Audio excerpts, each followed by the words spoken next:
Danush, a long time. Come inside. Come inside. Don't stand at the doorway. How are you? Surya? I don't know where he is half the time these days. I think he should be back shortly. That's alright, I'll come back later. Don't be silly. You're like my other son. Come inside. You haven't been here for a long time. Come. That's it. Just close the door and come in. That's it. Good. I'll make you a good cup of tea. You know how when you were little you used to like my cup of teas? So, tell me, how's your work? You're working now. Tell me how your work is going. Work's okay. My hours are long, so I'm just really struggling to get a balance between friends, family, work. Hang on, aren't you a doctor now? Your parents must be very proud of you. You're so young and you're doing such a good career. You're going to do well in life.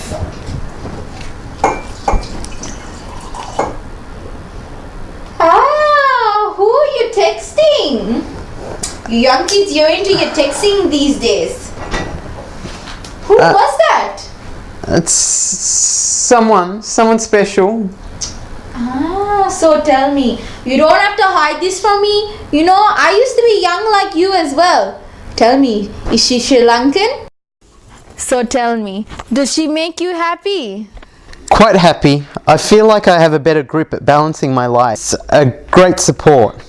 So, you know, you can tell me these kind of things, but does Surya have someone that, someone special like this? He's happy. He's seeing someone. Not sure how serious he is about the person. What do you mean? You kind of know it's serious when we're ready to tell our parents. Yes. Don't worry. I'm sure he'll tell me soon enough. So tell me, is she a good Sri Lankan girl? Can she cook?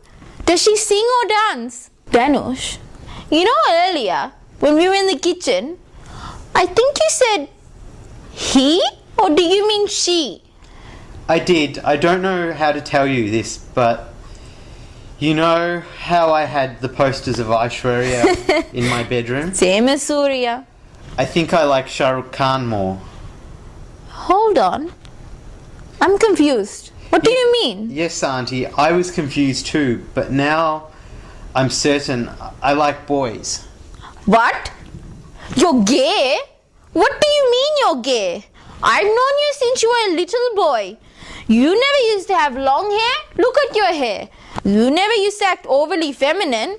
And didn't you date those girls? Yes? What happened?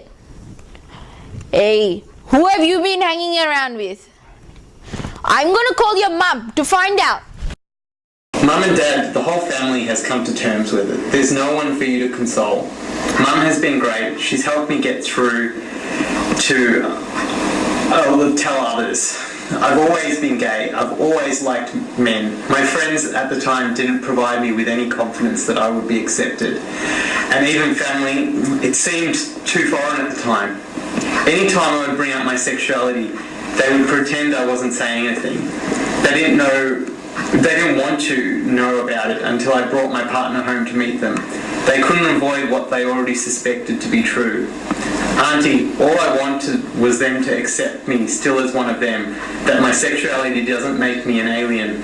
I just want to belong. I'm still the same brother and son. Danush, you know, your mum and your dad, they must be wondering. You know, we always blame ourselves as parents. What have we done when we have raised you? You know, if we had raised you in Sri Lanka, back home, none of this would have happened. You, maybe even Surya would be married by now, and me and your mum would have grandchildren to play with. I would still like men, only I can't voice it. As much as belonging and fitting in with the community is important, losing a part of myself doesn't make me feel any more connected with people around me if I'm not comfortable with who I am as a person. You know, do you remember that boy? What was his name? Some white boy. Angelo. You know that Italian boy from next door? Angelo. Who did he end up marrying? This good Tamil girl. Her name was Malika. And Angelo, poor Malika, her parents were Sundaresan uncle and Rani auntie. You know how much they went through? They went to hell and back to let them marry. You know, that nearly tore up their family. Their family was very high up, very well respected in our community. And look what happened. Just so they can get married. And now, 3 years on, they have 2 beautiful kids and they're really happy. Even the parents are really happy. That is my point. I can't just cut a part of myself out for someone else, whoever that person is. Doesn't matter what generation I belong to. Do you really believe that homosexuals 20 years ago were happy with who they were? They must have felt confused and isolated, thinking something was wrong with them when really something was wrong with society. You know, us and your parents, we came from a war-torn country with only the clothes on our back. And we came here, we struggle every day just so that you can have a good education and have an easy life. Why wouldn't they be worried?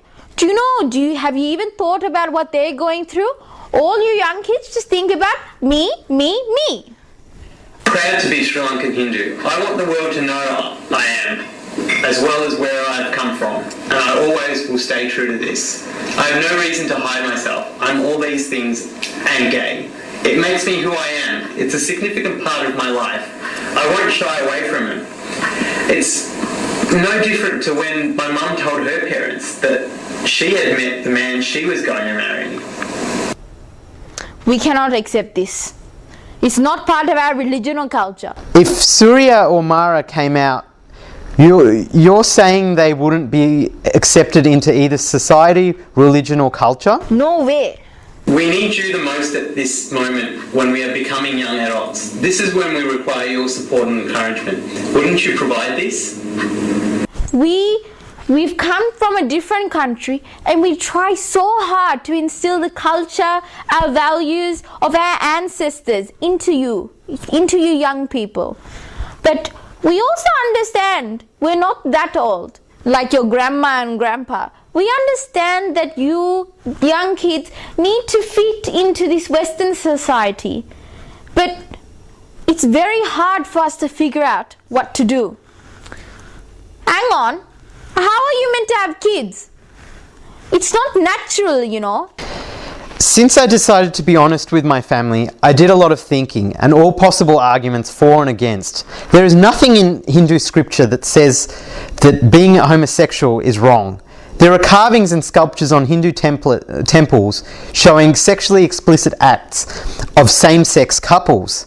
If homosexuality is against the culture and religion, why would it be shown so publicly? I'm speaking broadly here, but let's put this into context. All things which are prohibited seem to be man-made creations. There is never anything explicitly stating that same-sex couples cannot exist in religious text. It all comes down to interpretation and who decided this. The ones who considered themselves of the highest caste, who had the wealth and influence? Ultimately, like previous generations, society regularly shuns the few people who don't fit the mould. As long as everyone conforms, they are accepted into society. How do you expect our community to accept all this when the Western community hasn't even made gay marriages legal? When those hurdles come along, I will deal with it then. Right now, I want to know who will stand with me and who won't. With support, anything is possible. It's due to the love and support of my partner that I feel I'm ready for the world to see me as I am. He and I were each other's support to start with. His family is still unaware and he's so anxious and unsure how to approach them. When we first came out to friends, there was backlash. Friends who spoke highly about equality in all relationships suddenly contradicted themselves. Trust was hard to come by, so we learned to rely on each other. But other times it was suffocating, carrying a heavy burden when we should have been celebrating a relationship and sharing it with family and friends. He felt like we weren't good enough to be acknowledged. There was a part of myself which believed that too. I knew then it was time for people to know. Like I said, my family, each of them suspected at some point. Whenever I was home, I was angry that I couldn't be myself. I always had my guard up, ready for a fight, even when there was no need for one. Whenever the topic of girls came up, Mum and Dad would find a way to introduce me to eligible girls at social gatherings. People are always trying to cure it like a disease, when there is no disease. I think the worst was the emotional blackmail from my own family. It started out slow and got more prominent with offers of money, a car, my own place, financing my education. In exchange, I had to stop all this nonsense. It was Mum who noticed how unhappy and withdrawn I became.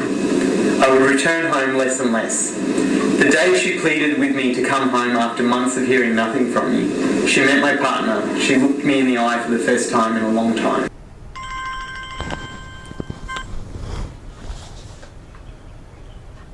Okay. Yeah. Auntie, I have to go. Tell Surya that dinner will be ready when he gets home. And just let him know when he's ready to talk. I'm here to listen. Hello, Amala. How are you? Yes, I'm good. I couldn't be better. I was just ringing to say that Danush came over and he told me about the good news. I guess we all are very happy, and I have to say you have a very, very courageous son.